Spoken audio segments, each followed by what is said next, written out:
ಭಾರತ್ ಜೋಡೋ ಯಾತ್ರೆ ಮತ್ತೆ ನ್ಯಾಯ ಯಾತ್ರೆ ಎರಡು ಯಾತ್ರೆಗಳ ಸಂದೇಶ ಏನ್ ಸರ್ ಇವತ್ತು ಟೋಟಲ್ ಅಂದ್ರೆ ಪ್ರಮುಖವಾಗಿ ಈ ನ್ಯಾಯ ಯಾತ್ರೆ ನಮ್ಮ ರಾಹುಲ್ ಗಾಂಧೀಜಿಯವರು ಸುಮಾರು 6,300 ಕಿಲೋಮೀಟರ್ ಈಗಾಗಲೇ ಅವರು ನಡ್ಕೊಂಡು ಬಂದಿದ್ದಾರೆ. ಅಂದರೆ ಇದು 2ನೇ ಹಂತದ. ಬಹುಶಃ ಇಷ್ಟೊಂದು ಪಾದಯಾತ್ರೆಗಳು ಅಥವಾ ಬಸ್ಸಿನಲ್ಲಿ ಪ್ರಯಾಣ ಮಾಡತಕ್ಕಂಥದ್ದು ಅಥವಾ ಹೈಬ್ರಿಡ್ ಒನ್ ಟೈಪ್ ಅಂದ್ರೆ ಬಸ್ಸು ನಡೆಯೋದು ಇದು ಎಲ್ಲನೂ ಸೇರಿ ಒಂದು ದೊಡ್ಡ ಯಾತ್ರೆ ಬಹುಶಃ ಪ್ರಜಾಪ್ರಭುತ್ವದಲ್ಲಿ ಯಾವ ನಾಯಕರು ಕೂಡ ಮಾಡಿಲ್ಲ. ಇದು ಒಂದು ರಾಹುಲ್ ಗಾಂಧಿ ಅವರ ಸಾಧನೆ.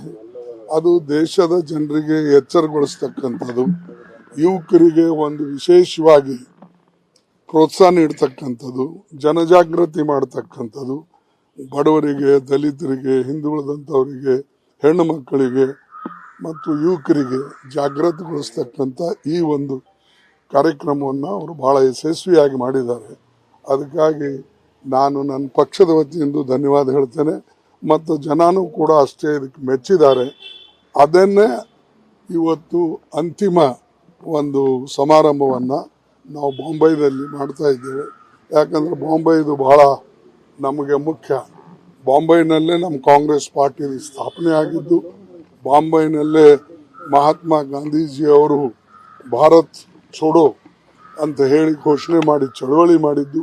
ಅದಕ್ಕಾಗಿ ಬಾಂಬೆಗೆ ಬಹಳ ಮಹತ್ವವಿದೆ. ಅದು ಅಲ್ಲದೆ ಸಂವಿಧಾನ ಬರೆದಂಥ ಮಹಾನ್ ನಾಯಕ ಡಾಕ್ಟರ್ ಬಾಬಾ ಸಾಹೇಬ್ ಅಂಬೇಡ್ಕರ್ ಕೂಡ ಅವರ ಕರ್ಮಭೂಮಿನೂ ಕೂಡ ಮಹಾರಾಷ್ಟ್ರ ಬಾಂಬೆ ಇದೆ. ಅದಕ್ಕಾಗಿ ಅದಕ್ಕೆ ವಿಶೇಷ ಮಹತ್ವ ಇಟ್ಟು ನಾವೆಲ್ಲರೂ ಅಲ್ಲೇ ಈ ಒಂದು ಅಂತ್ಯ ಅಂದರೆ ಕೊನೆ ಭಾಷಣ ನಮ್ಮ ಪಾದಯಾತ್ರೆ ಮಾಡಬೇಕು ಅಂತ ತೀರ್ಮಾನ ಮಾಡಿದ್ದೇವೆ. ಅದರಲ್ಲಿ ಬೇರೆ ಬೇರೆ ಪಕ್ಷದವರು ಕೂಡ ಬರ್ತಾರೆ, ಬೇರೆ ಬೇರೆ ನಾಯಕರು ಕೂಡ ಬರ್ತಾರೆ.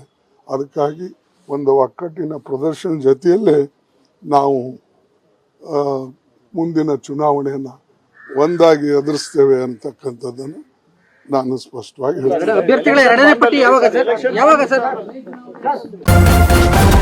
ನ್ಯೂಸ್ ಫಸ್ಟ್ ನಿರ್ಭೀತಿಯಿಂದ ನಿಮ್ಮ ಪರವಾಗಿ.